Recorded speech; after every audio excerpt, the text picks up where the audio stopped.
प्रचण्डसँग नाभी जोडेर अनि ओलीसँग न्यु खोज्ने बार्गेन गर्ने, ओली एमालेमा बस्न मन नहुने, सेकेन्ड दर्जाका नेताहरू आम जनताले चाहिँ दबाब दिएर थेकेर बाहिर जान पनि नसक्ने त्यो दोधार अवस्थामा हो भने उहाँले खुल्ला रूपमा दोधार नभइकन एउटा कम्युनिस्ट कार्यकर्ता भएको नाताले एउटा चाहिँ खुल्ला रूपमा छलछाम र षड्यन्त्र बिना नै म यो पार्टीमा रहन सक्दिनँ भन्ने भइगयो। देशको नेतृत्व गरे पटक पटक टेस्ट भएका 46-47 पछि नेतृत्वमै रहेका सत्तामै रहेका नेताहरू फेरि पनि रहनुपर्छ भन्ने त होइन नि।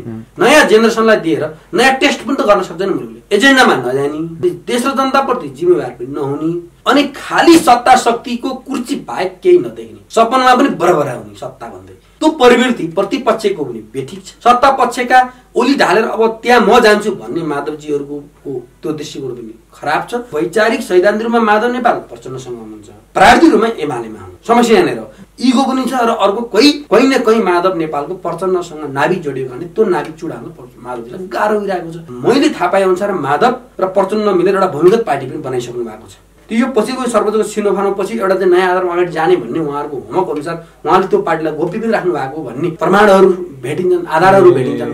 तर पनि अब अझै पनि दोस्रो दर्जाले नेकपा एमालेको इतिहास, एमालेको शक्ति, मदन भण्डारी, मनमोहन पुष्पलाल, थुप्रै हजारौं नेता सहित कार्यकर्ताहरू जोडिएको इतिहासलाई ढल्न नदिउँ र एकताको आधारमा अगाडि बढौँ भन्ने दोस्रो तहका नेताहरूमा त्यो दृष्टिकोण, दूरदर्शिता त्यो नेताहरूमा देख्यो भने उहाँहरूले मिलाएर लाने प्रयास गर्नु, माधवलाई समेट लाने भन्ने कुरो छ। मुहान नै धमिलिएको छ अनि तल चाहिँ छानेर चाहिँ नदी अथवा खोला संलग्न नि, त्यसले हामीले मुहानमा पुगौँ समस्याको भन्न खोजेको मैले यहाँनिर। त्यसले ओलीलाई दोष दिएर अन्य 5 प्रधानमन्त्री, पूर्व प्रधानमन्त्रीहरू चाहिँ काङ्ग्रेसका सभापति शेरबहादुर देउवा, प्रचण्ड, माधव, बारुद झलनाथजीहरू चोखिने अवस्था मैले देख्दैन। हिजो आफूले गरेका कमजोरी, माधव नेपालको प्रधानमन्त्री कालमा भएका कमजोरी हेर्नुहुन्छ भने ठुल्ठुला राष्ट्रघात वाहन भएको नेतृत्वमा पनि, बाबुरामको भट्टराईको नेतृत्वमा बिप्पा लगायत थुप्रै असमान भारतसँग राष्ट्रघाती सम्झौता भएको छ। शेरबहादुर देउवाको नेतृत्वमा महाकाली सन्धि जस्ता ठुल्ठुला राष्ट्रघाती सम्झौता भएका छन्। प्रचण्डको नेतृत्वमा पनि त्यस्तै भएको छ। आज केपी ओलीले एकैछिनमा सफा गरेन भनेर केपी ओलीलाई मात्रै दोष दिएर त भएन नि। केपी ओलीले त गर्नुभएको हो नि त। नाकाबन्दीका बेलामा राष्ट्रिय स्वार्थमा आधारित भएर अडान लिनुभएको थियो। चुच्चे नक्सा, नेपालको नक्सा पूर्व र पश्चिम उत्तर दक्षिणका नक्साङ्कन गरेर चुच्चे नक्सा ओलम्पियाडमा नेपाललाई ल्याउने सवालमा उहाँले भूमिका खेल्नु आएकै हो। त्यसले कतिपय नेपाल चीन बीचका यातायात बारबन सम्झौता, रेलवे सम्झौता, बिआरए सम्झौतादेखि लिएर थुप्रै खालका सम्झौताहरूलाई पनि उहाँले बाह्य शक्तिको नगर भन्ने इसाराका बावजुद पनि उहाँले गर्नुभएकै हो। छिमेकी चीन त महाशक्तिको रूपमा उदाउँदै आएको सन्दर्भमा हामीले छिमेकी चीन र भारतलाई समेटेर र युरोप अमेरिकाहरूलाई पनि हामीले विश्वासमा लिएर अगाडि जानुको निम्ति त एउटा राष्ट्रिय स्वार्थमा आधारित राष्ट्रिय एजेन्डाहरू निर्माण गर्नुपर्ने होला नि। त्यसको निम्ति त के काङ्ग्रेस, माओवादी केन्द्र, मधेसवादी, एमाले सबै मिलेर चाहिँ गर्नुपर्ने होइन र? युरोपतिर हेर्नुहुन्छ 32-35 वर्षका प्राइम मिनिस्टर भएको देखिन्छ। नेपालमा भन्नुहुन्छ भने तपाईँको चाहिँ मर्दासम्म नछोड्ने भन्ने प्रवृत्ति वाम आन्दोलनको ध्येय होइन। खालि पार्टी अध्यक्ष हुन पाइन्छ पाइन्न, प्रधानमन्त्री हुन पाइन्छ पाइन्न, मन्त्री हुन पाइन्छ पाइन्न, केन्द्रीय सदस्य हुन पाइन्छ पाइन्न, प्राविधिक कुरामा बढी ध्यान केन्द्रित भयो भने त्यो असरवाद हुन्छ कि। मलाई के लाग्छ भने माओवादी केन्द्रलाई चाहिँ निषेधात्मक आलोचना गर्न पनि हामी एमालेमा आएका पूर्व माओवादी भनिनेहरूले जरुरी छैन। त्यो पनि एउटा मित्र शक्ति हो। भोलि चुनावमा हामी तालमेल गरेर जान सक्ने स्थिति गर्नु पनि पर्छ। एमाले र माओवादी केन्द्र बिचमा तालमेल भएन भने त्यसको फाइदा त नेपाली कहाँबाट हुनेवाला छ नि त। एमाले भइसकेपछि माओवादीको खेदोखादै हिँड्न हामीलाई जरुरी छैन। म त्यसमा हाम्रा केही नेताहरू, त्यसमा चाहिँ टोपबहादुर दाई लगायतका नेताहरू पूर्व माओवादीको वैधानिकता खोज्दै निर्वाचन आयोगमा जानुभएको छ। मेरो त्यसमा गम्भीर असहमत। हामीले एमालेको चिन्ता लिने हो कि जो कि नकि नेकपा माओवादी केन्द्र वैधानिक छ कि छैन भन्ने कुरा निर्वाचन आयोगको काम हो। त्यसमा गर्दाखेरि अब चाहिँ कामकुर एकातिर छ, कुम्लो बोके अर्कोतिर अब त्यो माओवादी केन्द्र खारेज गरेर भन्दै हामीलाई के जरुरी छ? त्यो विधि पुर्याइन्छ, निर्वाचन आयोगले पत्र पठाउँछ, लेबी सेबी तिर्छन्, जरिवाना तिर्छन्, नवीकरण गर्छन्। त हामीलाई सरकारको विषय होइन। भूगोल पार्कमा, काठमाडौँको भूगोल पार्कमा पत्रिका बेच्ने हकार पनि उस्तै परे बाह्य शक्तिले प्रदान गरेको रहेछ भने अनौठो नमान्नु होला। यत्रो माइक्रो म्यानेजमेन्टमा छ पछिमा हिजैदेखि। अब अहिले छिमेकी चीनले त्यसको त्यसलाई काउन्टर दिँदै प्रभाव विस्तार गर्ने प्रक्रियामा त छिमेकी चीन पनि आइरहेको छ। भारत पनि छ। भारतको भन्दा पनि वेस्टर्नहरूको प्रभाव नेपालमा ज्यादा रहेछ। हेर्नुहोस्, ल्याउनको निम्ति जेलले खाएर यहाँसम्म ल्याइयो। तर यो गणतन्त्र कसको लागि आएको छ त भन्नु केही मुठीभरका मान्छेलाई हिजो पनि मुठीभरका मान्छेमा सत्ता भयो भनेर हामी गणतन्त्र ल्याउन हिँड्यौँ। गणतन्त्र ल्याइसकेपछि नि मुठीभर नेताको हातमा भन्दा बाहिर त आम मान्छेहरूमा त यो सत्ता त गएन त। हेर्नुहोस्, 48 सालमा उही मन्त्री छ, आज पनि उही मन्त्री छ। 54 सालमा उही प्रधानमन्त्री छ, आज पनि उही प्रधानमन्त्री हुन खोजिरहेको छ। हेर्नुहोस्, दलितको नाममा उही हिजोकै टाठो बाठाले मन्त्री पद, सांसद पद पड्काइरहेको छ, आज पनि त्यसैले पड्काइरहेको छ। दुही उत्पीडित दलित समुदाय, खास आधारभूत वर्ग भोकै मरिया छ। विदेशीको भरिया बनेर नेपालको राष्ट्रिय राजनीति दोहन गर्ने प्रवृत्तिका विरुद्ध नेपाली जनताले ढिलो चाँडो शान्तिपूर्ण विद्रोह गर्न सक्छन् भन्ने लाग्छ मलाई। अनि यो राम्रो भइदिउँदो भन्ने, तर यो त बिगारिसके यिनीहरूले, फटालिसके गणतन्त्रलाई। हेर्नुहोस्, अनि फटालिसके त्यसको विकल्प जानुपर्ने स्थिति हाम्रा सामु देखा परेको छ। त्यो विकल्प के हो भन्ने सवालमा गणतन्त्रका विकल्प त समाजवाद पनि हुन्। भनेको हिजो दरबारतिर फ्याँकिएको ढुङ्गा आज ती दरबार त हिजो दरबारलाई दोष दिएर दलका नेताहरूले सामन्तवाद यही हो, यसले गर्न दिएन भने आलोचना गरेर उम्किया थिए। त आफ्नै शिरमा आए सबै कुरा, कसलाई दोष दिने? मात्रै नागरिकको त्यो आक्रोश जुन कुण्ठित भएर बसेको छ, त्यो आक्रोश विस्फोट हुने बेलामा के परिवर्तन आउँछ भन्ने कुरा मात्रै हो। त्यो यसलाई हामीले व्यवस्थित ढङ्गले यसलाई टाइममा चाहिँ सबै दल मिलेर चाहिँ नयाँ आधारमा पूर्व राजा ज्ञानेन्द्रसम्म राजनीतिक दलका नेताहरूले सरकारले डिबेट बहस गर्दा हुन्छ। हेर्नुहोस्, गणतन्त्र उनले नै दिएर आएको गणतन्त्र हो। हेर्नुहोस्, यिनले लिएको हामीले लिएको भन्दा गणतन्त्र उनले छोडिदिएका हुन्। चलाउनुहोस् शान्तिपूर्ण रूपमा, एक थोपा रगत नभए। 10 वर्ष गर्नु त्यो एउटा पाटो हो। 62-63मा खासै त्यस्तो ठुलो क्षति भएको होइन। यो मुलुक द्वन्द्वमा जान हुन्न। द्वन्द्वमा मुलुक चिनलाई पनि बेफाइदा छ, भारतलाई पनि बेफाइदा छ। नेपालमा अनियन्त्रित द्वन्द्व चाहिँ युरोपियनहरूले पश्चिमा राष्ट्रहरूले गर्न खोजेको देखिन्छ। जात जाति बिचमा भिडन्त गराउने, लोन सुहानी बिचमा भिडन्त गराउने, टोल टोलमा भिडन्त गराउने, जात जातिमा भिडन्त गराउने, धर्मको आधारमा विभेद पनि गराउने, भाषाको आधारमा विभेद, क्षेत्रका आधारमा के अरे गराएर चाहिँ द्वन्द्व गराउने डिजाइन खरबौँ डलर यहाँ आइरहेको छ। यहाँका मान्छेहरू चाहिँ बिकिरहेका छन्, खेताला बनिरहेका छन्, भरिया बनिरहेका छन्।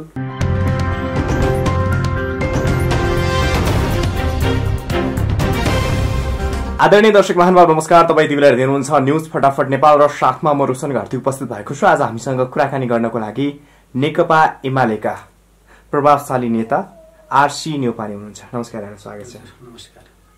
अहिले नेकपा भित्रको जुन विवाद थियो नि, कहाँसम्म पुग्यो? माधव कुमार नेपाल अब सहअध्यक्षको रूपमा हस्ताक्षर गरेर मिल्ने भन्ने कुरा बाहिर मिडियामा हामीले देख्न पाइरहेछौँ। नेकपा एमाले भित्रको राजनीतिक अन्तर्विरोध अहिले कहाँ छ र कुन अवस्थामा छ भन्ने सन्दर्भको परिचर्चा गर्दै गर्दा त्यसभन्दा अगाडि नेपालको राष्ट्रिय राजनीतिको थोरै पृष्ठभूमिमा उजागर गर्न चाहन्छु। प्लिज।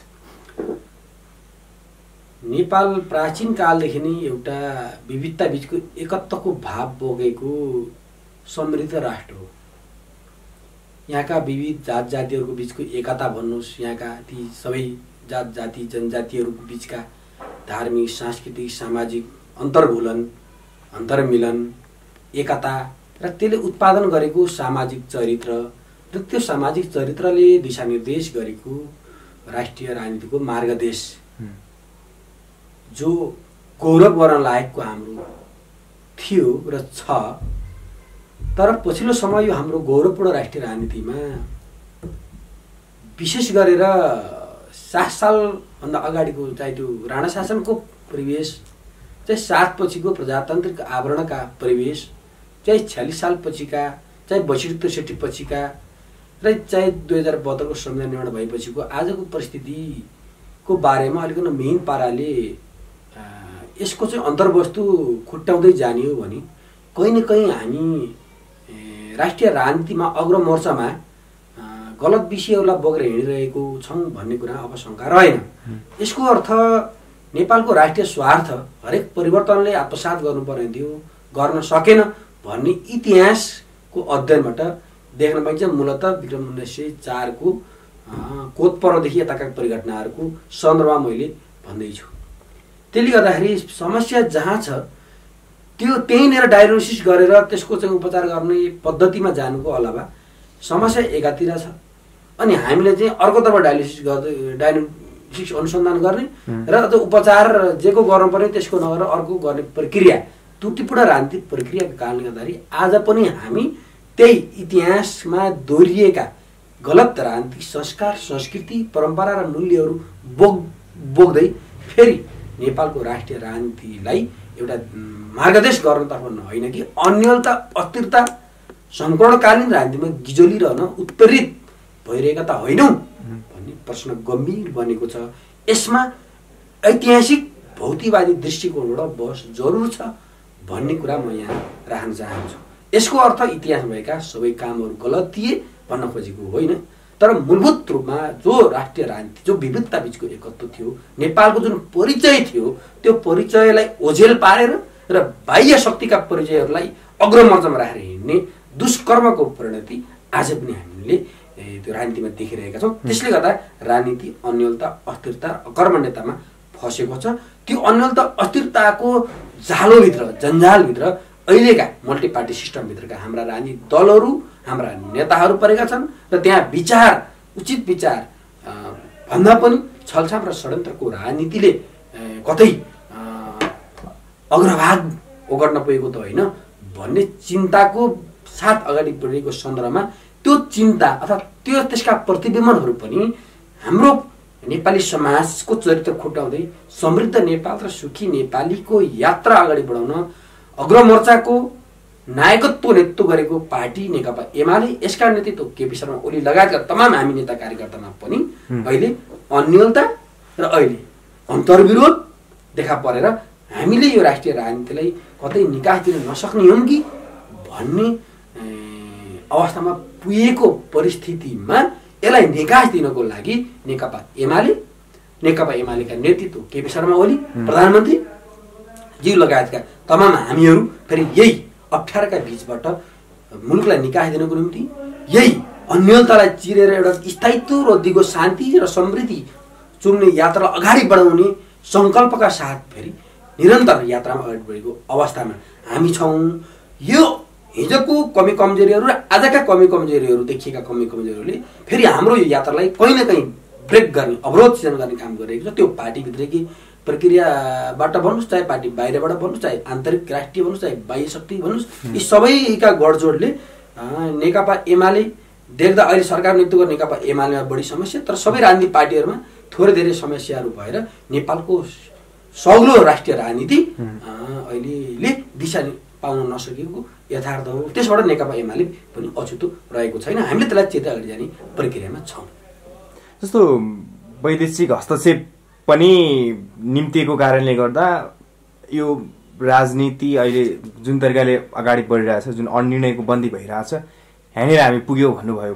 त्यसमा अलिक बढी केपी शर्मा ओलीको दोष होला होइन? 5 जना पूर्व प्रधानमन्त्रीले त्यही दोष लाउनु भयो होइन? त्यो एउटा कस्तो हो भन्नुहुन्छ भने मैले अघि नै भने पृष्ठभूमिका कुरा किन गरेँ भने समस्या कहाँदेखि सुरु भएको हो हामीले त्यहाँ नपुगिकन मुहान नै धमिलिएको छ, अनि तल चाहिँ छानेर चाहिँ नदी अथवा खोला त संलग्न नि, त्यसले हामीले मुहानमा पुग्यौँ समस्याको भन्न खोजेको मैले यहाँनिर। त्यसले ओलीलाई दोष दिएर अन्य 5 प्रधानमन्त्री पूर्व प्रधानमन्त्रीहरू चाहे काङ्ग्रेसका सभापति शेरबहादुर देउवा, प्रचण्ड, माधव बारुद झलनाथजीहरू चोखिने अवस्था मैले देख्दैन। एकछिन आवेगमा आएर रिसका बेलामा वेद कले पर्छ र भने जस्तै रिसका बेलामा आरोप लगाउने कुरा एउटा कुरो हो, तर यो समाजको चरित्र बुझेर यो समाजको चरित्रलाई खुट्याएर त्यसका आधारमा राष्ट्रिय राजनीतिक समस्याहरूको कारण पहिलाउने होइन, अनि त्यसलाई चाहिँ समाधान गर्नको निम्ति उचित राष्ट्रिय एजेन्डा पक्रेर अगाडि बढ्ने ध्येयमा चाहिँ नलाग्ने, अनि एउटा केपी शर्मा ओलीलाई आलोचना गरेर अनि उहाँहरूले गरेका हिजो प्रधानमन्त्री उहाँहरू हुँदाखेरि गरेका गल्ती कमजोरीहरू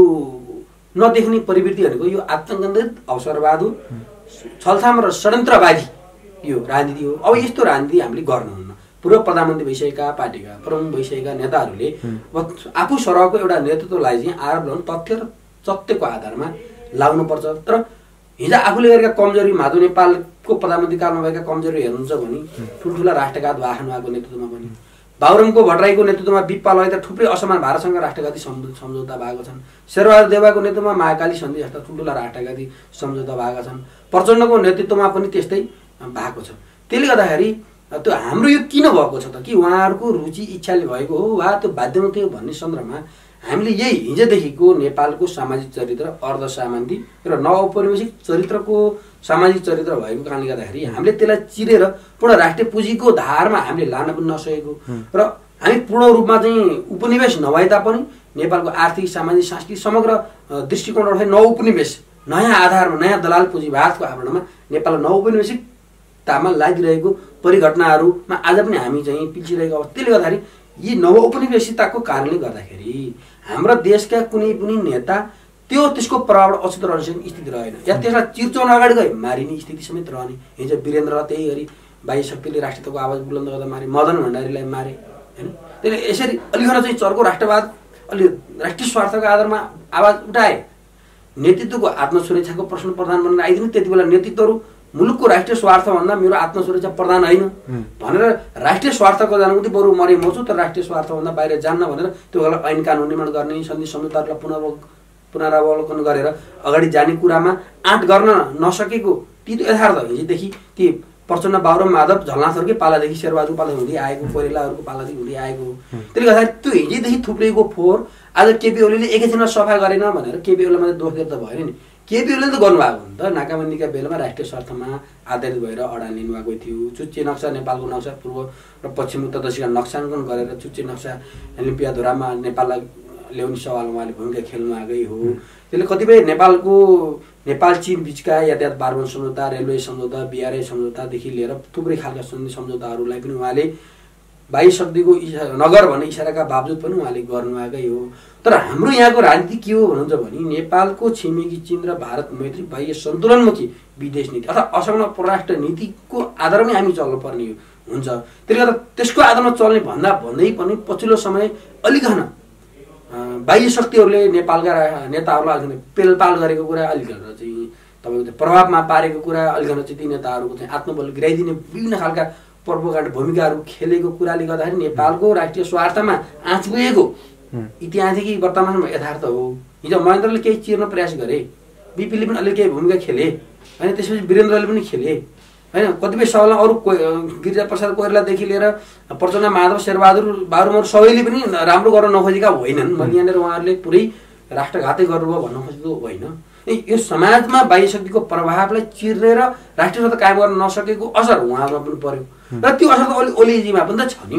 त्यसले यसलाई त समग्र राष्ट्रिय एकता कायम गरेर दलहरूको बिचमा एउटा राजनीतिक चेतना, राष्ट्रिय स्वार्थ, राष्ट्रिय एजेन्डाको जगमा एउटा राष्ट्रिय दृष्टिकोण निर्माण गर्ने कुरामा एक ठाउँ आएर हाम्रो राष्ट्र नीति यो हुनेछ, हाम्रो राष्ट्रिय स्वार्थ यो हुनेछ, हाम्रो समृद्धि र सुखी नेपालीको यात्राका आधारहरू यी हुनेछन् भन्ने कुरामा राष्ट्रिय सहमति निर्माण गर्न सकिएको अवस्था छैन। त्यसले गर्दाखेरि एक्लो वीरले त केही पनि गर्न सक्दैन नि। तर केपी ओलीजी अहिले एक्लो वीर बन्नुपर्ने स्थिति आएको छ। होला उहाँ पनि एउटा व्यक्ति भएको नाताले कतिपय सीमा कमजोरी उहाँका पनि छन्। किन भन्नुहुन्छ भने घेरै त्यस्तै छ, डरलाग्दो घेरा, खतरनाक हिजैदेखिको इन्डो पश्चिमको घेराले नेपालको राष्ट्रिय राजनीतिलाई जगडिरहेको छ। अलि शक्ति राष्ट्र भएर आएको कारणले गर्दाखेरि अहिले पछिल्लो समय चीनको प्रभाव सकारात्मक कोणले पनि परिरहेको हुन्छ। त्यसको प्रभावमा भारतीयहरूले पनि पुनर्विचार गर्न लागेको देखिन्छ। हिजोको वल्लभभाइ पटेल डोक्ट्रिनलाई भारतले पनि कति करेक्सन गर्न खोजेको हो कि भन्ने आशंका हामीले पछिल्लो समय देखा परिरहेको छ। हिजो जस्तो पेलपाल भारतको नीति त अहिले छैन नि। त्यसले गर्दाखेरि अब भारत पनि हिजोको आफ्नो डोक्ट्रिनमा पुनर्विचार गर्ने अवस्थामा पुगेको। छिमेकी चीन त महाशक्तिको रूपमा उदाउँदै आएको सन्दर्भमा हामीले छिमेकी चीन र भारतलाई समेटेर र युरोप अमेरिकाहरूलाई पनि हामीले विश्वासमा लिएर अगाडि जानुको निम्ति त एउटा राष्ट्रिय स्वार्थमा आधारित राष्ट्रिय एजेन्डाहरू निर्माण गर्नुपर्ने होला नि। त्यसको निम्ति त के काङ्ग्रेस, माओवादी केन्द्र, मधेसवादी, एमाले सबै मिलेर चाहिँ गर्नुपर्ने होइन र?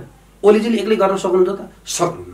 त्यस कारणले गर्दा यहाँनिर आएर ओलीजीलाई यो कुरामा साथ नदिने, कसरी निषेध गर्न सकिन्छ, कसरी ध्वंस गर्न सकिन्छ भन्ने कुरामा मात्रै ध्यान दिएर सत्ता ढालेर फेरि त्यो सत्ता आफू पुग्ने धृष्टता बाहेक माधव, प्रचण्डजी, शेरबहादुरजीहरूमा पनि देखिएन। त्यस कारणले गर्दाखेरि उहाँहरूका पनि कमजोरी छन् र ओलीजीका पनि भएका कमजोरीलाई त आम रूपमा टेबलमा बसेर हल गर्न सकिन्छ भन्ने कुरा त उहाँले बालुवाटारबाटै प्रधानमन्त्री केपी शर्मा ओलीले आह्वान गर्नु आउनुहोस्, बसौँ र आवश्यकता हो राष्ट्रको राष्ट्रिय सरकार बना मेरो नेतृत्वमा डिबेट गरौँ, छलफल गरौँ र मुलुकको समस्यालाई यथाशीघ्र समाधान गरेर मुलुकमा स्थायित्व, शान्ति र समृद्धिको एउटा मानक पस्कौँ भन्ने कुरा त प्रधानमन्त्रीले बाधा अवरोध सृजन गर्नुभएको त छैन। त्यस कारणले गर्दाखेरि केपी ओलीजीले पनि राष्ट्रिय स्वार्थमा आधारित भएर समृद्ध नेपाल, सुखी नेपाली, राष्ट्रियता, स्वतन्त्रता, अखण्डता, धार्मिकता, क्षेत्रीय सन्तुलन कायम राखेर अगाडि जानुपर्छ भन्ने कुरामा त उहाँले कन्जुसन गरेको देखिन। तर साथ भएन, ओलीजी एक्लो हुनुभयो। उहाँका सारथीहरू पनि तत्त क्षमताका भएनन्। प्रश्न गम्भीर छ पार्टीभित्रकै पनि। अब पार्टीभित्र त माधव नेपालजीले जो ओलीलाई चाहिँ असहयोग गरिरहेको अवस्था, दुईवटा ट्याक्कै अलग अलग समूह देखा परेर चाहिँ ओली ढालो अभियानै चलाएर हिँडिरहेको परिस्थितिमा एक्लो ओलीले के गर्न सक्छ? तरै पनि अहिलेको राजनीतिमा, अहिलेको राष्ट्रिय राजनीतिमा केपी ओली त जिउँदो मान्छे रहेछ। यतिको मान्छे हेर्नुहोस्, अरू हुन्थ्यो भने त उसले ढलिसक्थ्यो होला जस्तो लाग्छ मलाई। मैले केपी ओलीलाई देवत्वकरण गरेको कुरो होइन, साहस र धैर्यता, विवेक र धैर्यताका एउटा चाहिँ शक्तिशाली रहेछ। ओली यत्रो घेराबन्दी हुँदा पनि अडिएर राज्य हाँकेका छन्, पार्टी हाँकेका छन्, अनि पूर्वाधार विकासका कामहरू चाहिँ उद्घाटन गर्दै हुनुभएको छ, शिलान्यास गर्दै हुनुभएको छ। काम त तमाम भएका छन् पूर्वाधार विकासका, पूर्व पश्चिम राजमार्ग, उत्तर दक्षिण राजमार्ग होइन, हाइड्रो पावरहरू चाहिँ तामाकोसीदेखि लिएर चाहिँ सुरुङिया मार्गदेखि लिएर सबै कुराहरू त पूर्वाधार विकास साहित छातीमा हात राखेर समीक्षा गर्ने हो भने इतिहासका के अरे यो राजा महेन्द्र पछि पूर्वाधार विकासमा राजा महेन्द्रले पृथ्वीनारायण शाहपछि एउटा क्रमङ्गनी नै गरे। महेन्द्र पछि नेपालको पूर्वाधार विकासको बारेमा निष्पक्ष रूपमा यो देशमा पढे लेखेका इन्जिनियरहरूलाई अगाडि राखेर, समाजशास्त्रीहरूलाई अगाडि राखेर म डिबेट गर्न सक्छु कि महेन्द्र पछि पूर्वाधार विकासमा केपी ओलीले जतिको कुनै प्रधानमन्त्रीले विघटन गर्न सक्नु भएको छैन। त्यसले हामीले चाहिँ गरेका कामहरूलाई होइन भनेर आलोचना गर्ने होइन, गरेका राम्रा कामहरूलाई पनि राष्ट्रिय पुँजीकै रूपमा त्यसलाई अपनत्व लिएर सबै दलले आफ्नो सम्पत्तिको रूपमा अपनत्व लिएर अगाडि जानुपर्छ। अनि त्यो नजानी जे गरे पनि बेठिक गरेको छ, जेमा पनि नकारात्मकता छ। उही तपाईँको चाहिँ साउना आँखा फुटिया गोरुले चैता पनि हरियो देख्छ भन्ने एउटा उखान छ नि, त्यस्तो त भएन नि। हामी त द्वन्द्ववाद हो, अथवा समाज भनेको त विज्ञान तथ्य तर्क र सत्यको आधारमा अगाडि बढ्छ नि त। बाधे जायते तत्त्वबोध हो नि त। अथवा यसलाई हामीले डायलेक्ट मेटाजिम पनि भनिन्छ। अथवा समाजको चरित्रको मूल्याङ्कन ऐतिहासिक भौतिकवादको दृष्टिकोण गर्नुपर्छ। तत्कालीन वस्तुगत परिस्थितिको मिहिन अध्ययन गरेर त्यसको विशिष्ट मूल्याङ्कन गर्नुपर्छ भन्ने न हो विज्ञानको नियम। विज्ञान पनि त्यही हो, हरेक खालको हाम्रो समाजशास्त्रको नियम हो। तर त्यसलाई चाहिँ ठिक उल्टो बनाएर अनि गण्डकीलाई उल्टो बगाउने दृष्टता अन्य दलहरूले गरेर केपी ओलीलाई हिलो छापेर मात्रै उम्किन पाइन्न। यसको अर्थ नाफा जति मेरो, दोष जति केपी ओलीको भन्ने एउटा चाहिँ यो कठमुल्लावादी दृष्टिकोण हाम्रो नेपाली राजनीतिमा हुनुहुन्न। यसकारण गर्दा माधव प्रचण्ड, शेरबहादुर लगातार प्रतिपक्ष दलहरू पनि करेक्सन हुनु जरुरी छ। र केपी ओलीजीकै नेतृत्वमा अबको राष्ट्रिय जागरण र जागृतिको व्योम अझै सशक्त र प्रभावशाली बनाएर लानको निम्ति माधवजीले पनि आत्मसंयमका साथ पार्टी एकताको लाइनमा अगाडि आउन तयार हुनुपर्छ।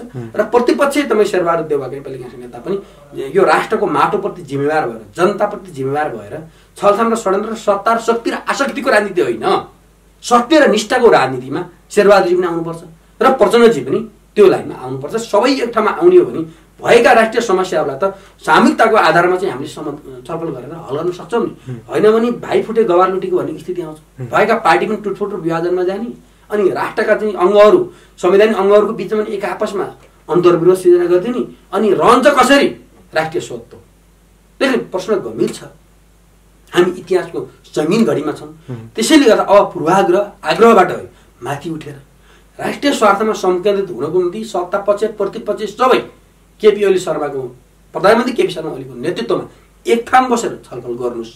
छलफल गरिसकेपछि हामीले समस्याका पत्ता लगाउँछौँ, समस्याका कारण पत्ता लगाउँछौँ र त्यसलाई समाधान गर्ने उपाय पनि पत्ता लगाउन सक्छौँ र मुलुकको राजनीतिलाई एउटा सही ट्र्याक दिन सक्छौँ। त्यतातर्फ नजानी, विषयमा नजानी, एजेन्डामा नजानी, अनि देश र जनताप्रति जिम्मेवार पनि नहुने, अनि खाली सत्ता शक्तिको कुर्सी बाहेक केही नदेख्ने, सपनामा पनि बराबर आउने सत्ता भन्दै त्यो प्रवृत्ति प्रतिपक्षको पनि बेठिक छ। सत्ता पक्षका ओली ढालेर अब त्यहाँ म जान्छु भन्ने माधवजीहरूको त्यो दृष्टिकोण पनि खराब छ। प्रचण्डजीको त्यस कारण अब सबैले जिम्मेवार र जवाफदेही अगाडि जाने हो भने केपी शर्मा ओलीकै नेतृत्वमा आवश्यक परे राष्ट्रिय सरकार बनाएर नेपालको राष्ट्रिय समस्या समाधान गर्न उन्मुख हौँ। सरकारले ताजा जनादेशको निम्ति निर्वाचन पनि घोषणा गरेको छ। सर्वोच्च मुद्दा छ, भोलि 28 गते सर्वोच्चले त्यसको बारेमा फैसला गर्दैछ। सर्वोच्चले जे जस्तो फैसला गर्छ, निर्वाचन ताजा गरे पनि त्यहाँ नयाँ ढङ्गले जानु पर्यो, पुनर्स्थापित गरे पनि नयाँ ढङ्गबाट जानुपर्छ। अब यो राष्ट्रिय समस्याहरूलाई राष्ट्रिय एकता, सहमति, सहकार्यको राजनीतिक संस्कार जो राष्ट्रिय एजेन्डाको जगमा हामीले राष्ट्रिय एकता निर्माण गरेर अगाडि जानुपर्छ। त्यस कारणले गर्दा केपी ओलीजी त्यसको बाधक हुनुहुन्न र कतिपय कमजोरीहरू केपी ओलीजीले भूराजनीतिको दृष्टिकोणलाई सन्तुलन राखेर अगाडि जाने सन्दर्भमा चाहे भारतबाट आएका चाहिँ अतिथिलाई भेट्ने सवाल होस्, चाहे युरोप अमेरिकाबाट आएकालाई भेट्ने सवाल होस्, चाहे चीनबाट आएकालाई भेट्ने सवालमा होस्, देशको कार्यकारी प्रधानमन्त्री प्रमुखले त भेट्ने कुरो हुन्छ। त्यसलाई चाहिँ कतिपय कुराहरू खुला र पारदर्शी पनि हुन्छन्, कुटनीतिमा कतिपय कुटनीतिमा गोप्य हुन्छन्, ती सबै कुरा बाहिर ल्याउनु पर्ने हुँदैन। त्यसले राष्ट्रिय हितमा आधारित भएर गरिएका छलफलहरूलाई हामीले शङ्का उपशङ्का गरेर प्रश्न उठाउनु हुँदैन। अब सबै जिम्मेवार बनेर अगाडि जानुपर्छ भन्ने नै लाग्छ मलाई। तर जस्तो माधव कुमार नेपाल चाहिँ नमिल्ने भन्ने उहाँको सङ्केत देखिन्छ एमालेसँग, तर सभाध्यक्ष भएको खण्डमा हस्ताक्षर गर्ने कि भन्ने कुरा पनि आइरहेछ नि। जुन होइन यो हेर्नुहोस्, दोस्रो दलका नेताहरू लम्पसार भएर लागिरहेछन्। हजुर, राष्ट्रिय समस्या एकातिर छ, समाधान अर्कोतर्फ भन्ने नगरौँ। त्यो हरेक पार्टीको छ, तर खास गरी एमालेको के हो, नेकपा एमालेको समस्या ठिक छ। डबल नेकपा माओवादी केन्द्र र एमाले बनेर नेपालको नेकपा बनिसकेपछि त्यसले एउटा राजनीतिक लाइन लिएको थियो। अहिले एउटा खालको वाम गठबन्धन बनेर जनमत एउटा खालको निर्माण भएको थियो। पछि त्यसमा मुद्दा मामिलाका प्रक्रिया कारणले, नाम नमिलेका कारणले अदालतमा मुद्दा मामिला परेर अदालतले डबल नेकपा तिमीहरूको हुँदैन, फरक नाम लिएर आऊ भन्नु र त्यो नाम नआउँदासम्म तिमीहरू पूर्ववत अवस्थामा माओवादी केन्द्रको रूपमा रहने, एमालेको रूपमा रहने भनेर चाहिँ 17 चैत 23 गते फैसला सुनाइदिइसकेपछि अलि राजनीतिक जटिलता सिर्जना भयो। एमाले बिउत्यो, माओवादी केन्द्र बिउत्यो, माओवादी केन्द्रमा प्रचण्डको अगाडि प्रश्न उठाउनु त मान्छे छैनन्, प्रचण्डको अगाडि सिधा आँखाले हेर्ने मान्छे पनि छैनन् त्यहाँ। त्यो पार्टीमा समस्या भएन। एमालेमा अलिकन चाहिँ समकक्षी नेताहरू माधव झलनाथहरू वामदेव गौतमहरू ओलीहरू लगायत एउटा खालको लेयरका नेताहरू भएको र त्यहाँ अलिकन अन्तर्गत पनि हिजोदेखि चल्दै आएको र हिजै ध्रुवीकरण भएर कोही प्रचण्डसँग कोही ओलीसँग लाएर चलिरहेको सन्दर्भमा नेकपा एमाले पुनर्स्थापित भइसकेपछि त्यहाँ केही राजनीतिक समस्याहरू आएका हुन् र त्यसलाई हल गर्ने समयमा केपी शर्मा ओली स्वाभाविक रूपमा नेकपा एमाले पुनर्स्थापित भनिदिए पनि त्यो पूर्वत अवस्थाको सिद्धान्त त वैचारिक रूपमा उत्पादक शक्ति उत्पादन सम्बन्ध उत्पादन प्रणालीको दृष्टिकोणले 2075 साल जेठ 2 गतेको अवस्थाको नेकपा एमाले आज होइन छैन र हुन पनि सक्दैन। किनभने यो 3-4 वर्षमा धेरै उत्पादक शक्ति र उत्पादन प्रणाली बदलिएको छ। त्यसले गर्दा यसको जनवर्गहरू बदलिएका छन्, विचार बदलिएको छ, सानो बालिक बनेको छ। त्यसले गर्दा हरेक कुराको परिवर्तन हुन्छ।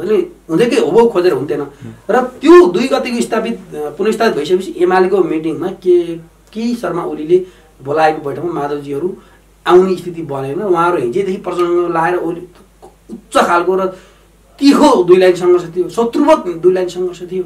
त्यसले गर्दाखेरि ओलीसँग माधव नेपाल आउने स्थिति पनि सैद्धान्तिकमा नरहेको।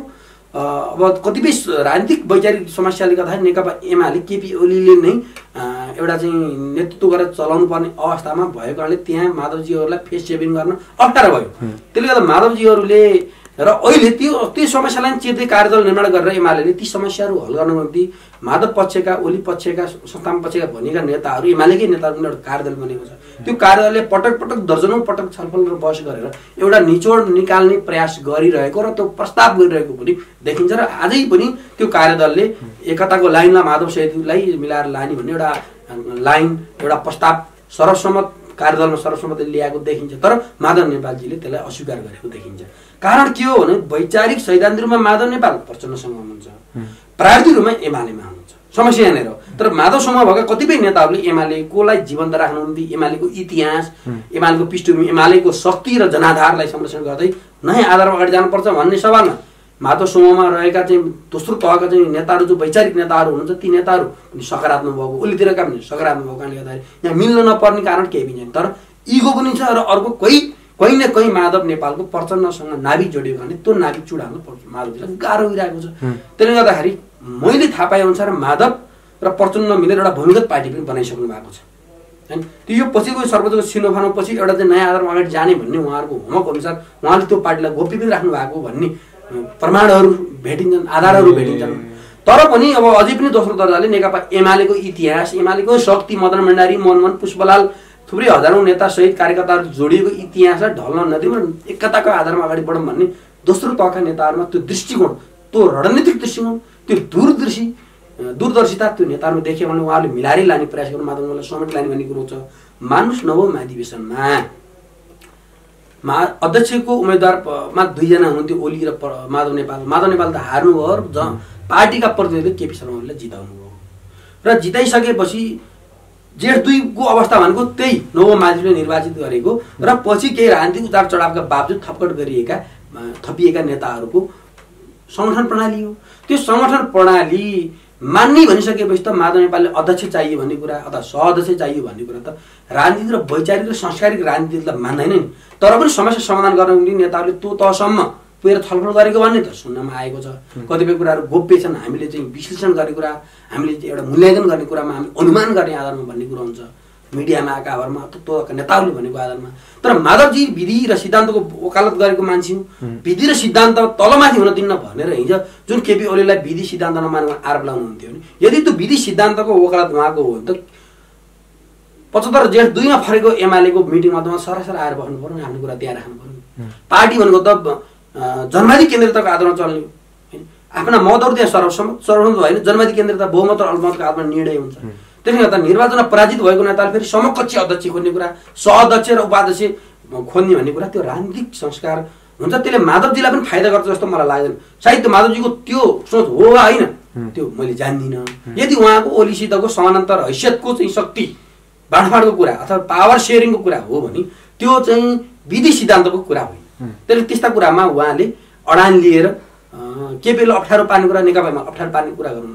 जेठ 2 फर्किसकेपछि त सिधो सौलो कमिटी आयो र पछिल्लो विकसित राजनीतिक प्रणाली सिर्जना गरेका चाहिँ परिघटनाहरूलाई सम्बोधन गरेर जानुपर्ने कुरा त छ। जस्तै नेकपा एमालेमा हिजो पूर्व माओवादी केन्द्र छोडेर नेकपा हुँदै केपी ओलीलाई बैजरमा साथ दिएका रामबहादुर थापा, टोपबहादुर मणि थापा लगायतका हामीहरूको ठुलो पङ्क्ति, हजारौँको पङ्क्ति, नेता कार्यकर्ता पङ्क्ति अहिले केपी ओलीसँग नेकपा एमाले बन्न तयार भएर नेकपा एमालेसँग हामी छौँ भन्ने हाम्रो एकबद्धता छ।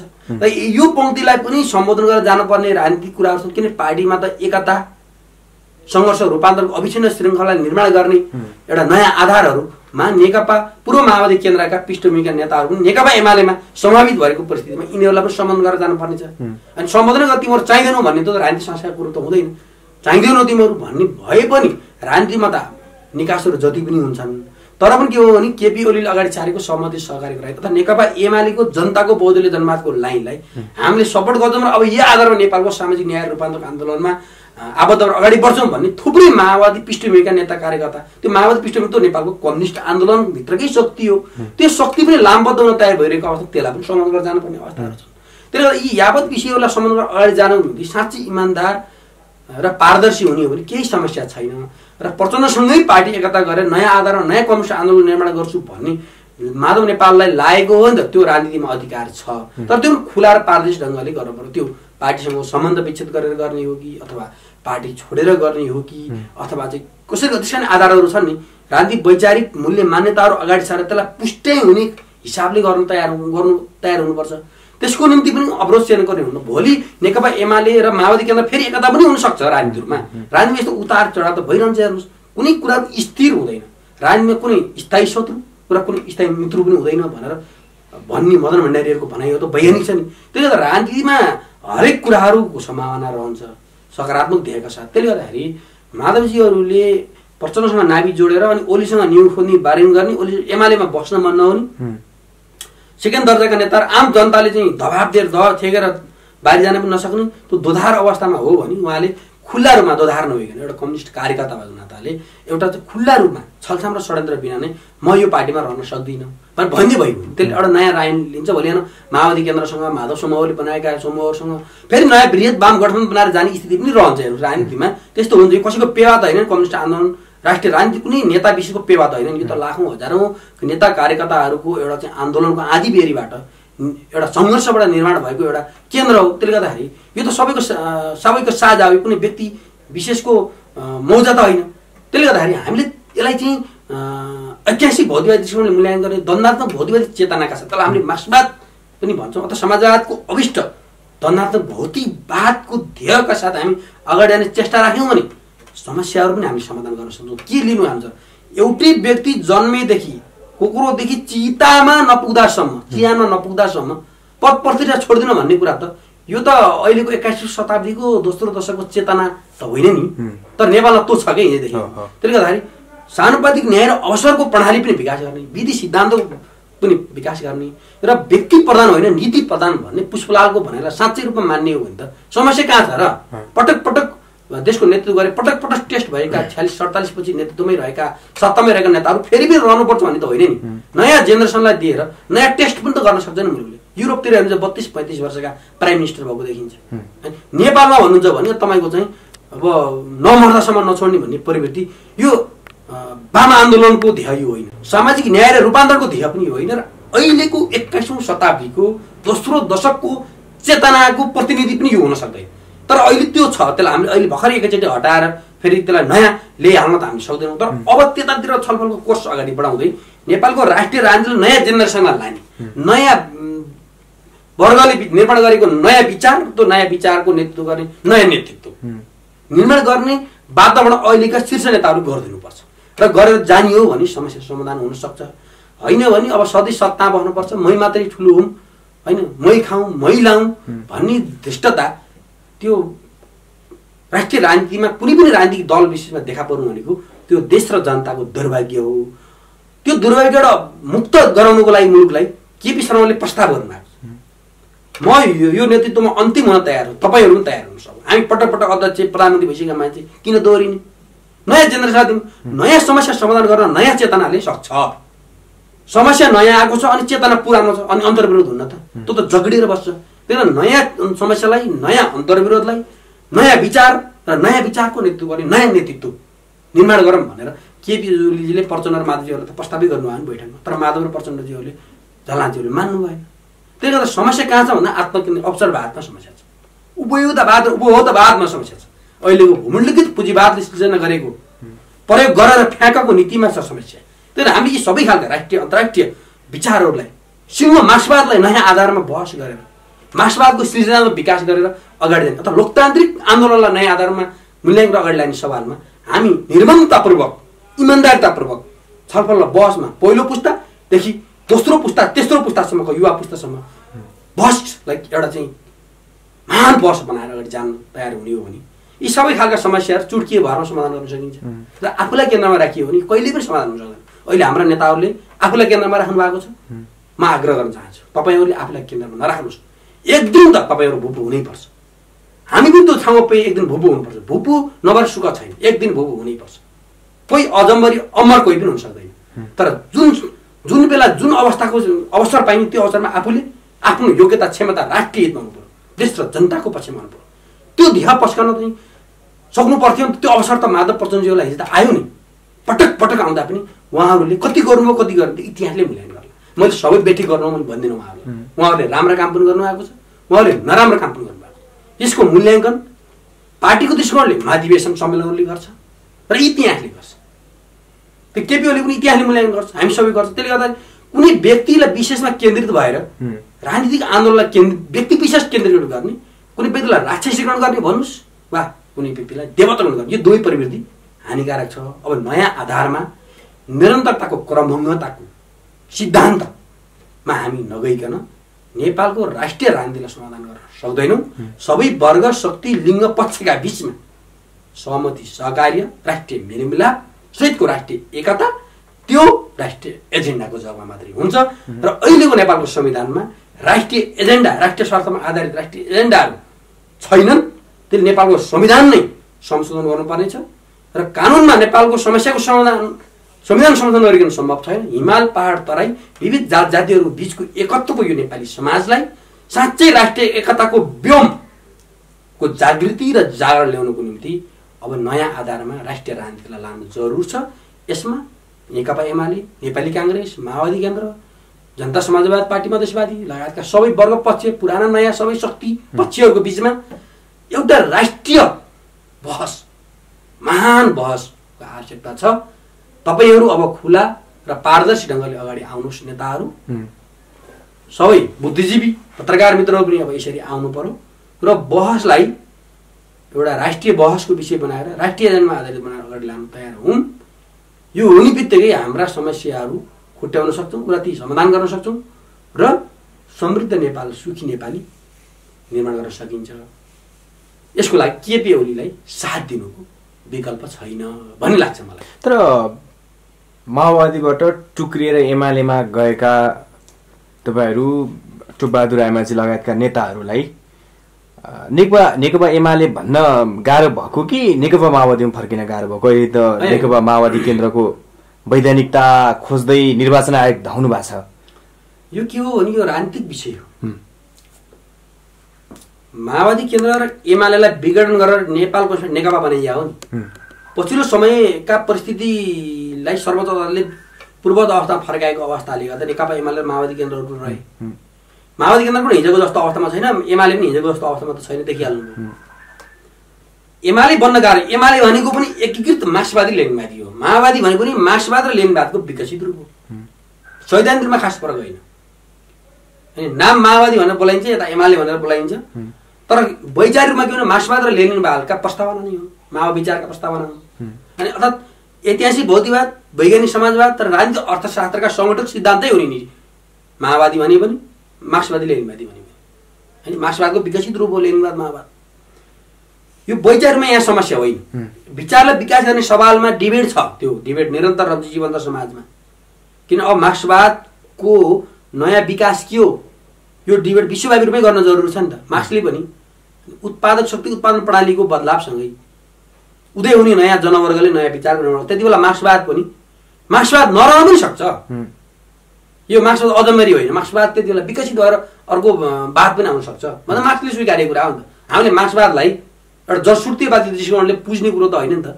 जो मार्क्सले नै, जो मार्क्सवादका प्रणेताले नै मार्क्सवाद स्थायी होइन, यो पनि अस्थायी हो, यसको पनि विकास हुन्छ भनेर चाहिँ भनिरहेको घडीमा नेपालको कम्युनिस्ट आन्दोलनभित्रका मार्क्सवादी लेनिनवाद माओ विचारहरूको पनि विकास हुन्छ। हेर्नुहोस्, विकास गर्ने चरणमा हामीले समाजको चरित्र खुट्याउनु पर्ने र त्यो चरित्र अनुसारको विचारको निर्माण गर्ने। हामीले राष्ट्रिय पुँजीपतिको विकास भयो भएन, अथवा दलाल पुँजीवादको छ कि बोल्डिङ पुँजीवादको प्रभाव के छ, एकाधिकार दलाल पुँजीवादको प्रभाव के छ, साम्राज्यवादको प्रभाव के छ, होइन नवौपनिवेशिक छ वा हामी सार्वभौम सोध्नु छौँ भन्ने कि वैचारिक कुराहरूलाई त डिबेट गर्नुपर्ने जरुरी छ नि। सबभन्दा महत्त्वपूर्ण आशय विचारको विकासको निम्ति यो बहस छ। यतातिर यिनको नेताहरूको ध्यान छैन। खालि पार्टी अध्यक्ष हुन पाइन्छ पाइन्न, प्रधानमन्त्री हुन पाइन्छ पाइन्न, मन्त्री हुन पाइन्छ पाइन्न, केन्द्रीय सदस्य हुन पाइन्छ पाइन्न भन्ने चिन्ता जो आत्मकेन्द्रित अवसरवाद हो। त्यो प्राविधिक कुरामा बढी ध्यान केन्द्रित भयो भने त्यो अवसरवाद हुन्छ कि। मुख्य कुरो त विचार हो नि, सङ्गठन त सहायक कुरा हो, तर महत्त्वपूर्ण कुरा हो सङ्गठन पनि। तर त्यतातिर केन्द्रित छैन। त्यसले गर्दाखेरि मार्क्सवाद लेनिनवाद माओ विचारको धाराका तात्विक भिन्नता होइन, होइन। यो विकसित भएर अगाडि जाने सन्दर्भमा हामीलाई एमाले बन्न पनि भनेर आफूलाई चाहिँ परिचय दिन पनि अप्ठ्यारो विषय होइन। माओवादी गएकाले माओवादी भन्न अप्ठ्यारो विषय पनि होइन, त्यो एउटा राजनीतिक विषय हो। तर अहिले माओवादी केन्द्र त हामीले अहिले छाडेको त होइन नि त। हिजो 2 लाइन सङ्घर्ष, नेकपामा 2 लाइन सङ्घर्ष हुँदा हामीले केपी ओलीले अगाडि सारेको प्रस्तावमा सपोर्ट गर्ने पूर्व महादेव विष्णुको बादल लाग्दै हामी लगायतका नेताहरूले त केपीलाई हिजोदेखि चाहिँ वैचारिक रूपमा सपोर्ट गर्दै आयो। त्यो लाइनमा हामी सहमत भएको हुनाले राजनीतिक रूपमा हामी माओवादी केन्द्रमा जान्न सक्यौँ। विचार केपी ओलीले अगाडि सारेको विचार र प्रस्तावनामा डिबेट गर्दै आइसकेपछि त हामीले त्यही विचारलाई पछ्याएर जानु पर्यो नि त राजनीतिक रूपमा। त्यो इमान्दारिता हुन्छ। हामी त्यो राजनीतिक इमान्दारिता पुरा गरेको केपी ओलीको लाइनमा आउनु, नेकपा एमाले हुनु भनेको हिजोदेखिको हाम्रो राजनीतिक लाइनको एउटा चाहिँ नैतिकताको कुरो हो।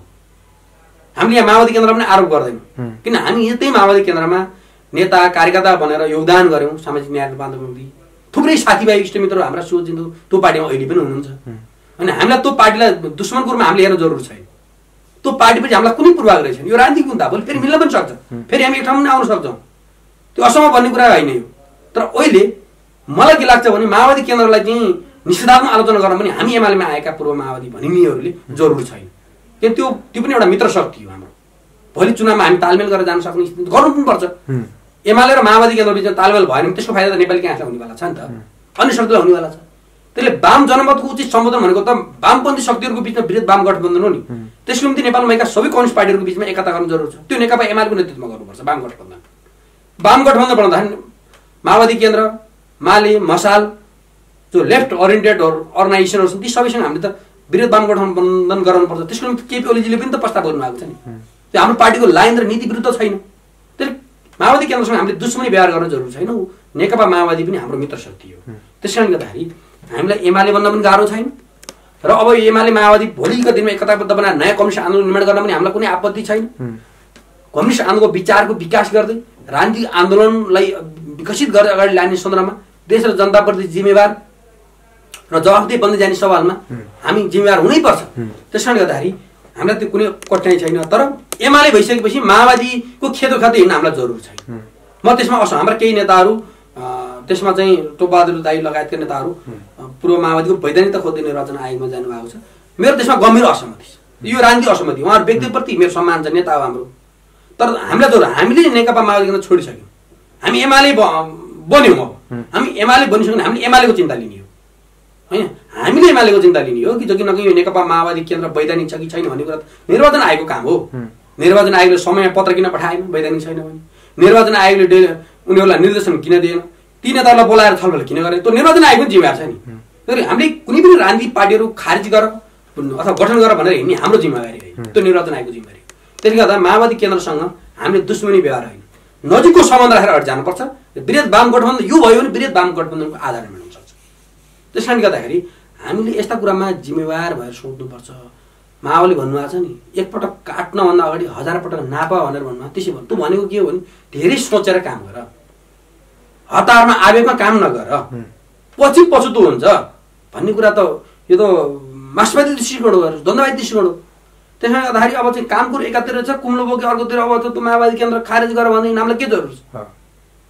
त्यो विधि पुर्याइन्छ, निर्वाचन आयोगले पत्र पठाउँछ, लेबी सेबी तिर्छन्, जरिवाना तिर्छन्, नवीकरण गर्छन्। त हामीलाई सरकारको विषय होइन। कुनै पनि पार्टी विघटन हुन सकिउन् नाचिउन् भन्ने हामीले कामना गर्दैनौँ। हरेक राजनीतिक पार्टीहरू राम्रा बनुन्। हामीले यो मल्टी पार्टी सिस्टममा दलीय प्रणालीलाई शुभकामना दिने हो। त्यसले गर्दाखेरि यो यहाँले प्रश्न गर्नुभयो जस्तै ती केही हाम्रा साथीहरूको अब के लाग्यो त्यो उहाँहरूले जान्ने कुरा हो। यसलाई मैले अब यो राजनीतिक व्यवहार मैले मानेको छैन। सायद अब हाम्रा ती नेताहरू हिजो जस्तो त्यसरी पूर्व माओवादी खारेज गरेर भनेर अब निर्वाचनमा धाइरहनुहुन्छ भन्ने मलाई लाग्दैन। धाउन हुन्न, म यहीबाट सुझाव दिन चाहन्छु, यस्तो कर्म नगर्नुहोस्। अब जुन यो अनिर्णयको बन्दी भएको छ देश, अब यसबाट हामीले निकास चाहिँ कहिले पाउँछौँ होला? अब ठ्याक्कै अब निर्णयहरू चाहिँ अब कहिले सुन्न पाइन्छ होला? अब यही हुन्छ भनेर अब मैले तत्कालै राष्ट्रिय समस्या समाधान हुन्छ भन्ने मलाई लाग्दैन। म चाहन्थे तुरुन्तै होस्। प्रधानमन्त्रीले पनि त तुरुन्तै प्रयास गर्नुभएको सक्नु भएको होइन, एक्लै त केही गर्न सकिन्न। अहिलेको राजनीतिक समस्यामा अन्तर्राष्ट्रिय शक्तिहरूको भूमिका छ। अहिलेको दलभित्र नेकपा एमालेभित्र अन्तर्बल ल्याउने कुरा, सिङ्गो नेपाल कङ्ग्रेस आन्दोलनमा अन्तर्बल ल्याउने कुरा, सरकारमा अन्तर्बल ल्याउने कुरा, संवैधानिक अङ्गहरूको बिचमा अन्तर्बल ल्याउने कुरामा बाह्य शक्तिको भूमिका कहीँ न कहीँ छ, हेर्नुहोस्, कहीँ न कहीँ छ। र नेपाल हिजोदेखि पश्चिमाहरूको प्रभावबाट ज्यादै अग्रान्त छ। यहाँका तपाईँको भूगोल पार्कमा, काठमाडौँको भूगोल पार्कमा पत्रिका बेच्ने हकर पनि उस्तै परे बाह्य शक्तिले प्रदान गरेको रहेछ भने अनौठो नमान्नु होला। म आरो लागेको होइन, त्यत्रो म्याक्रो म्यानेजमेन्टमा छ पश्चिमा हिजोदेखि। अब अहिले छिमेकी चिनले त्यसलाई काउन्टर दिँदै प्रभाव विस्तार गर्ने प्रक्रियामा त छिमेकी चिनले पनि आइरहेको छ। भारत पनि छ, भारतको भन्दा पनि वेस्टर्नहरूको प्रभाव नेपालमा ज्यादा रहेछ, हेर्नुहोस्। त्यसले गर्दाखेरि अब यो फ्याक्टरमा इन्डियनहरूको आफ्नो इन्ट्रेस्ट देखिन्छ यहाँ नेपालको राजनीतिमा, युरोप अमेरिकनको आफ्नो इन्ट्रेस्ट देखिन्छ, चाइनिजहरूको आफ्नो इन्ट्रेस्ट देखिन्छ। चाइनिजले त भने अस्ति सार्वजनिकमा कुनै पनि देशको सार्वजनिकतामाथि हाम्रो हस्तक्षेपको नीति छैन भनिदियो। नेपालको राष्ट्रिय राजनीतिमा भारतको आफ्नो दृष्टिकोण छ, युरोप अमेरिकनको अर्को दृष्टिकोण। कतै इन्डियन र युरोप अमेरिकनको बिचमा टकराव त होइन, त्यसको प्रतिबिम्ब नेपालमा देखा परेको त होइन। भारतका केही शासक वर्गहरू नेपालको राजनीतिक कोष परिवर्तन गर्ने इच्छा त्यहाँका चाहिँ हिन्दूवादी सङ्गठनहरूको पनि देखिन्छ, तर नेपाली जनताको पनि देखिन्छ त्यो, होइन। हिन्दू राष्ट्र बनाउने भन्ने कुरा, पूर्व राजा ज्ञानेन्द्रका कुराहरू पनि उठिरहेको देखिन्छ, होइन। अब यतापट्टि युरोप अमेरिकनले यही भएको व्यवस्थालाई संस्थागत लाने, धर्मयुद्धदेखि लिएर यी मुद्दाहरू संस्थागत लाने भन्ने युरोप अमेरिकनहरूको पनि प्रेसर छ भन्ने देखिन्छ। अब भारतले यहाँ चाहिँ राजाहरूलाई सम्बोधन गरेर जानियो कि भन्ने खालको, हिन्दू राष्ट्र सम्बोधन गरेर जानियो भन्ने खालको भारतको बिजेपी त्यहाँका चाहिँ आदि शङ्कराचार्य मठहरूको त्यो दृष्टिकोण देखिन्छ नि त, यो त खुलै छ नि। अनि अब चिनको यसबारेमा दृष्टिकोण के छ, अब त्यो आफ्नो होला। त्यसले गर्दा यो नेपालको राष्ट्रिय राजनीति गिजोलिनमा बाह्य शक्तिका इन्ट्रेस्टहरू पनि छन् र नेपालकै जनताको ले यो पछिल्लो 15 वर्ष यो गणतन्त्रको 15 वर्षमा पनि नेपाली जनताले यो गणतन्त्रबाट पनि कति लाभ पाएन भन्ने कुरो सायद जनताले पनि मूल्याङ्कन गरेको हुन्छ। अन्यलता, अस्थिरता, अकर्मण्यता, भ्रष्टाचार, होइन। अब यो 7 प्रदेश र केन्द्रीय सरकार बिच समानान्तर सत्ता अभ्यास जस्ता कुराहरूले वाक्क दिक्क भएर, होइन, सानो राष्ट्र, आय स्रोत कम भएको मुलुक नयाँ ढङ्गको पुनर्संरचना गर्न पर्ने हो कि भन्ने ध्येय जनतामा पनि देखिन्छ। मलाई पनि त्यस्तो लाग्न थाल्यो। अब 7 वर्ष 3 प्रदेश, होइन, धर्मनिष्ठा खारेज गर्नुपर्ने र सबै धर्महरूलाई सम्मान गर्ने खालको एउटा नयाँ रोड म्याप ल्याउने, राज्यको पुनर्संरचना, नागरिकता नीति, विदेश नीति, सुरक्षा नीति, भूमि व्यवस्थापन नीति, शिक्षा, स्वास्थ्य, रोजगारका राज्यको दायित्वले अहम सवालका विषयहरूको मुद्दा सम्बोधन गरेर जाने सवालमा पुनः विचार गर्नुपर्छ। मलाई पनि लागेको छ, मैले पनि वकालत गरिरहेको छु, म पनि प्रस्ताव गर्न चाहन्छु। तर के हो त भन्दाखेरि अब एक्लै अर्कालाई निषेध गरेर होइन कि सहमति र सहकारीको आधारमा राष्ट्रिय एकता निर्माण गर्नको निम्ति राजनीतिक दलको विकल्प त नेपालमा हुँदैन। दल सहितको नयाँ राजनीतिक मण्डलीमा जानुपर्ने बेला आएको हो कि भन्ने मलाई लागेको छ, इमानदारीपूर्वक भन्नु चाहन्छु। विचार फरक भए पनि हामी सबै नेपाली हो भन्ने गणतन्त्र ल्याउनको निम्ति जेल खाएर यहाँसम्म ल्याइयो, तर यो गणतन्त्र कसको लागि आएको छ त भन्नु चाहिँ मुठीभरका मान्छेलाई। हिजो पनि मुठीभरका मान्छेमा सत्ता भयो भनेर हामी गणतन्त्र ल्याउन हिँड्यौँ। गणतन्त्र ल्याइसकेपछि नै मुठीभर नेताको हातमा भन्दा बाहिर त आम मान्छेहरूमा त यो सत्ता त गएन त। हेर्नुहोस्, 48 जना उही मन्त्री छ, आज पनि उही मन्त्री छ। 54 सालमा उही प्रधानमन्त्री छ, आज पनि उही प्रधानमन्त्री हुन खोजिरहेको छ। हेर्नुहोस्, बदलाव भयो। दलितको नाममा उही हिजोकै टाठो बाठाले मन्त्री पद, सांसद पद पड्काइरहेको छ, आज पनि त्यसैले पड्काइरहेको छ। दुही उत्पीडित दलित समुदाय, खास आधारभूत वर्ग भोकै मरिया छ। बाहुन, छेत्री, मगर, गुरुङ, राई, लिम्बूहरूको सवालमा पनि त्यही छ। टाठो बाठो हुने खानेहरू आज पनि सत्ता शक्तिमा छ। त्यहाँको चाहिँ अलिकति चाहिँ दुखी खालको गरिब अभावमा पिल्छे वर्ग हिजो जस्तो अभाव आज पनि परिवर्तन के हो? कसलाई आयो परिवर्तन? दलाल पुँजीवाद यत्रतत्र सर्वत्र भएको छ। महँगैले बसिन नसक्नु भएको छ। सीमाहरू, राष्ट्रिय विभिन्न जात जातिका धर्म संस्कृतिहरूमा बाह्य अधिकरण बढेर गइरहेको छ। अनि यहाँको विविधता बिचको एकत्वको पहिचानको रक्षा हुन सकेन भने नेपालको रक्षा कसरी हुन्छ? राष्ट्रिय संस्कृतिको रक्षाबाट मात्रै, राष्ट्रिय धर्म संस्कृतिको रक्षाबाट मात्रै राष्ट्रिय त बलियो हुने हो। त्यसले गर्दा यहाँ त अहिले पनि छलछाम षड्यन्त्रको जालाहरू मात्रै बिछ्याइएको छ। त्यसले गर्दाखेरि यी सबैलाई तोडेर जानको निम्ति अब तत्कालै यो समस्या हल हुन्छ भन्ने मलाई लाग्दैन। किनभने यहाँ बाह्य शक्तिको प्रभावले गर्दा सबै दल एकतामा आउने स्थिति मैले देख्दिनँ। भएको एउटै दल त फुटालिदिने अवस्था छ, त्यो पनि टुक्रा टुक्रा टुक्रा टुक्रा बनाइदिनु खोजिरहेको देखिन्छ। मिलेको देखिन्न भएको एउटा दल पनि। कुनै दक्षिण एसियामा त सर्वाधिक शक्तिशाली सङ्गठन हो नेकपा एमाले। कसैले हिलाउनु गिलाउनु नसक्यो। आज एमालेमा लगाएर माधव नेपाल समूह उचालेर अब तहस नहस एमालेमा एउटा चाहिँ अस्तव्यस्त पारिसके। मिले पनि त भावना त एकता हुनु वर्षौँ लाग्छ। चुनाव भयो पनि अन्तर्घात गरेर यही एउटै पार्टीले आफ्नै पार्टीको मान्छे हराउने स्थिति आउँछ। त्यस्तो स्थिति छ। मनमुटाव पनि समग्र राष्ट्रिय राजनीति त्यस्तै छ। त्यसले गर्दाखेरि अब मूलत नेताहरू नै जिम्मेवार हुनुपर्छ। हेर्नुहोस्, नेतृत्व नै जिम्मेवार भएर छिमेकी चीन र भारतलाई पनि सन्तुलनमा राखेर नेपालको राष्ट्रिय राजनीतिलाई अब नयाँ कोर्समा लान पुनर्विचार गर्नुपर्छ भन्ने मलाई लागेको छ। यसको अर्थ इतिहासको गति र प्रवाह, विकासको नियमलाई कुल्चाने भन्ने होइन, शक्ति सन्तुलनको ध्येय पस्कने भन्ने हो मेरो, होइन। त्यसले गर्दाखेरि यतातर्फ उन्मुख हुन अब जरुर छ।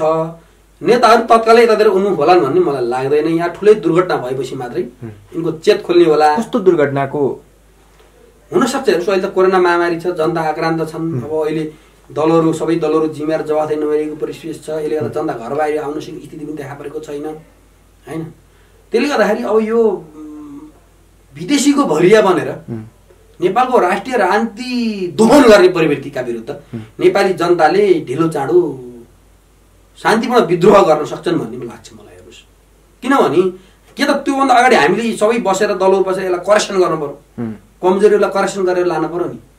करेक्सन गर्न तयार नहुने अहिले पनि माधव नेपाल प्रधानमन्त्री, शेरबहादुर प्रधानमन्त्री हुन खोज्नुहुन्छ। नेपालको इतिहासमा प्रयोग गरेर फेल भएका मान्छेहरू, राजतन्त्र असफल भएका मान्छे। राजतन्त्र ल्याऊ देश बचाऊ भन्ने, राजा देश बचाऊ भन्ने प्रभाव चाहिँ यसकै केही उपज हो।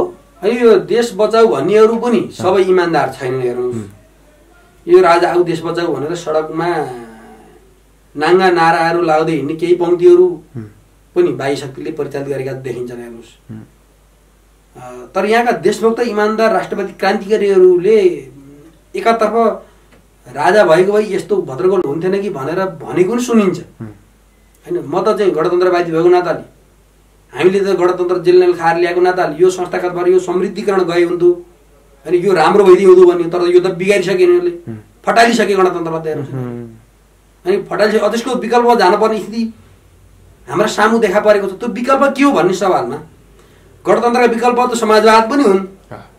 हेर्नुहोस्, समाजवाद, सोसियलिजम, त्यसलाई हाम्रो पूर्वीय सभ्यतामा समवाद कल्चर हुन्छ कि, होइन। सबैका बिचमा कोही उचु होचो नभएको एउटा चाहिँ सामाजिक न्याय, समतामूलक समाज निर्माणको ध्येय समाजवाद पनि छ हाम्रो अगाडि विकल्पहरूमा। त्यसले गर्दा अब त्यो समाजवाद तर्फै जान सक्छ पनि लाग्छ भन्ने लाग्छ। र अर्कोतर्फ तपाईँको यो विदेशका विश्वका इतिहास हेर्दा युरोपतिर बेलायतदेखि लिएर कम्बोडिया, लाओसका इतिहासहरू हुन्छ, फेरि फ्याँकिएका राजाहरू पनि राष्ट्रिय आशाले ल्याइएका उदाहरणहरू छन्। त्यसले गर्दा यो कता जान्छ भन्ने कुरा त मैले अहिले यसै भन्न सक्दिनँ। किनभने राजाले पनि आफ्नो पूर्व राजाले पनि आफ्नो स्पष्ट दृष्टिकोण सार्नु गरेको देखिन्न, होइन। दलहरूले पनि यो प्रणाली थाम्न, गणतन्त्र थेग्न सकेको देखिन्न। भनिसकेपछि अब कहीँ न कहीँ यो मुलुक निर्माण गर्ने लेगेसी, यो सामाजिक न्याय रूपान्तरणको निम्ति अग्रमचाको निम्ति राजनीतिक दलहरूको दूरी बढाउनुभन्दा दूरी नजिक बनाउँदाखेरि ठिक हुने हो छलफल गर्ने। राजाले त हाँसी हाँसी प्रजातन्त्र लोकतन्त्र मैले दिएँ भनेर उनले त पत्रकार सम्मेलन गरेर आफू बिदा भएको इतिहास सायद संसारमा मैले कहीँ पनि देखेँ त्यस्तो। राजा खुसी खुसी हाँसी हाँसी ल चलाउनुहोस् जनताको नासो भनेर दिनुभएको थियो। हाम्रा दलहरूले यसलाई चलाएर समृद्ध बनाएर लानुपर्ने हो नि हामीले। किन सकेनौँ हामीले? हामी प्रति नै प्रश्न गर्नुपर्ने हो हामीले। यो गम्भीर प्रश्न छ। हेर्नुहोस्, यसको अर्थ अब राजा आएर सबै समस्या समाधान हुन्छ भन्ने मलाई लागेको भन्ने होइन। भनेको हिजो दरबारतिर फ्याँकिएको ढुङ्गा आज ती दरबार त हिजो दरबारलाई दोष दिएर दलका नेताहरूले सामन्तवाद यही हो, यसले गर्न दिएन भने आलोचना गरेर उम्किया थिए। आज आफ्नै शिरमा आए सबै कुरा, कसलाई दोष दिने? मात्रै नागरिकको त्यो आक्रोश जुन कुण्ठित भएर बसेको छ, त्यो आक्रोश विस्फोट हुने बेलामा के परिवर्तन आउँछ भन्ने कुरा मात्रै रह्यो। त्यो यसलाई हामीले व्यवस्थित ढङ्गले यसलाई टाइममा चाहिँ सबै दल मिलेर चाहिँ नयाँ आधारमा, होइन। मैले त एउटा डिबेट के गरेको छु भने पूर्व राजा ज्ञानेन्द्रसँग राजनीतिक दलका नेताहरूले सरकारले डिबेट बहस गर्दा हुन्छ। हेर्नुहोस् के छ, दल उनले पनि राजाले पनि कहीँ कुनै एउटा कोणबाट आफ्नो विचार त सम्प्रेषण गरिरहेका छन्। उनी राजा ल्याउनु पर्छ नि एउटा अभियान पनि चलाइरहेका छन्। भारतको चाहिँ बिजेपी भनौँ, त्यहाँको चाहिँ आदि शङ्कराचार्य मठहरूले त राजाको मान्यता दिए भारतमा लगेर, होइन। त्यसले गर्दाखेरि यो विषय के हो त? अब गणतन्त्र उनले नै दिएर आएको गणतन्त्र हो। हेर्नुहोस् यिनले लिएको हामीले लिएको भन्दा गणतन्त्र उनले छोडिदिएका हुन्। ल चलाउनुहोस् शान्तिपूर्ण रूपमा एक थोपा रगत नभइकन 10 वर्ष रुजाउनु त एउटा पाटो भयो। 62-63 खासै त्यस्तो ठुलो क्षति भएको होइन होइन। त्यसले गर्दाखेरि अब त्यो ज्ञानेन्द्रले पनि त्यसरी सत्ता छोडिदिनु भएको थियो। छोडिदिएको सत्ता हाम्रा राजनीतिक दलहरूले हामीले विभिन्न चलाइम यसमा समीक्षा पनि त गर्नु पऱ्यो नि। फेरि केही नै भएको छैन भने परिवर्तन भएको छ। जनताका चौरचरीहरू जनप्रतिनिधि बनेर आएका छन् तर ती कस्ता बनेका छन् टोले गुन्डा जस्ता बन्ने परिणत गए कमाई खाम भन्ने मन्त्री हुन् भन्ने लोभ लालच मोह आक्रान्त बन्ने स्थिति आयो भने हामीले गणतन्त्रलाई हामीले ल्याएको गणतन्त्रलाई शुद्धिकरण गरेर अगाडि जान सकिन्छ वा सकिन्न हामीमा डिबेट गर्न पर्यो नि। सकिन्छ भने शुद्धिकरण गरेर जानु पर्यो। त्यसको निम्ति अक्षम नेतृत्व बिदा हुनु पर्यो र दोस्रो तहको नेतृत्वलाई हतार मुलुकलाई चाहिँ सुव्यवस्थित अगाडि बढाउनु पर्ने हो। त्यो पनि छैन। त्यसले गर्दाखेरि यो पूर्व राजाको पनि आफ्नो दृष्टिकोण छ। अब हाम्रा दलहरूको हाम्रो आफ्नो दृष्टिकोण छ। भारत युरोपहरूको आफ्नो दृष्टिकोण छ। चिन यो अन्तर्घुलन यो भएको छैन अन्तर्विरोधी छ। हेर्नुहोस् त्यसले गर्दाखेरि प्रश्न गम्भीर छ। अब सबै शक्तिहरू बसेर मुलुकलाई समृद्ध बनाउन निम्ति के गर्न सकिन्छ भन्ने कुरामा सबैका योगदानहरू पूर्व शासकहरूको पनि योगदानहरू जरुर छ। वर्तमानको पनि योगदानको जरुर छ। आवश्यक परे छिमेकी चीन र भारतलाई साक्षी राखेर पनि हामीले नयाँ आधारमा डिबेट गर्न सक्छौँ। नत्र भने यो मुलुकमा द्वन्द्व हुन सक्छ। हेर्नुहोस् यो मुलुक द्वन्द्वमा जान हुन्न। द्वन्द्वमा मुलुक चीनलाई पनि बेफाइदा छ भारतलाई पनि बेफाइदा छ। यहाँ नेपालमा अनियन्त्रित द्वन्द्व चाहिँ युरोपियनहरूले पश्चिमा राष्ट्रहरूले गर्न खोजेको देखिन्छ होइन। जात जाति बिचमा भिडन्त गराउने लोन सुहानी बिचमा भिडन्त गराउने टोल टोलमा भिडन्त गराउने जात जातिमा भिडन्त गराउने धर्मको आधारमा विभेद पनि गराउने भाषाको आधारमा विभेद क्षेत्रका आधारमा के अरे गराएर चाहिँ द्वन्द्व गराउने डिजाइन खरौँ डलर यहाँ आइरहेको छ। यहाँका मान्छेहरू चाहिँ बिकिरहेका छन् खेतला बनिरहेका छन् भरिया बनिरहेका छन् होइन। उनलाई पैसा भए पुग्छ। समाजको अस्तित्व सद्भाव र संहिता उनलाई कुनै मतलब छैन। त्यसले गर्दाखेरि नेपाली समाज सबै जात जातिका समाज वर्ग क्षेत्रले संयुक्त समाज चाहन्छ। यसको निम्ति अब गम्भीर समीक्षा ऐतिहासिक समीक्षा जरुर भयो। त्यसको निम्ति सबै पक्षका बिचमा बसेर छलफल गर्दा राम्रो हुन्छ। भोलि राजा राज संस्था पुनर्स्थापित हुन्छ वा हुन्न म त त्यो भन्न सक्दिनँ किन मैले त मेरो विषय हेर्नु त्यो होइन। भए पनि नभए पनि सबैको देश त हो नि। पृथ्वीनारायण शाहका लेगेसीहरूको पनि पुनर्निर्माण गरेको देश सबै उनीहरूको लेगेसीहरूको पनि हो अरूको पनि हो सबैको हो। यो मिलेर त सबै मिलेर बनाउनु पर्यो नि होइन। सबैको योगदान जरुर पर्छ मुलुक बनाउनु। यो नेपालको सबभन्दा ठुलो उद्योग व्यवसायमा लगानी पूर्व राजाको हुन्छ। राज्यलाई ठुलो कर ट्याक्स तिरिरहेका छन्। धेरै उद्योग व्यापार व्यवसाय त्यो राष्ट्रिय पुँजी संरक्षण भइरहेको छ भने त्यो पुँजीलाई संरक्षण गर्नु पनि उनलाई पनि सेक्युरिटी दिनुपर्ने होला दिँदै जानु पर्यो। र म के आह्वान गर्न चाहन्छु भने हामी ल्याएको परिवर्तनलाई व्यवस्थित र संस्कारिक बनाएर जाने हो भने ऐतिहासिक समीक्षा गरौँ होइन। गणतन्त्रलाई संस्थागत गर्न कसैले रोकेका छैन। यस्तै दल फुट्ने नेताहरू मारामार काटेकाट गर्ने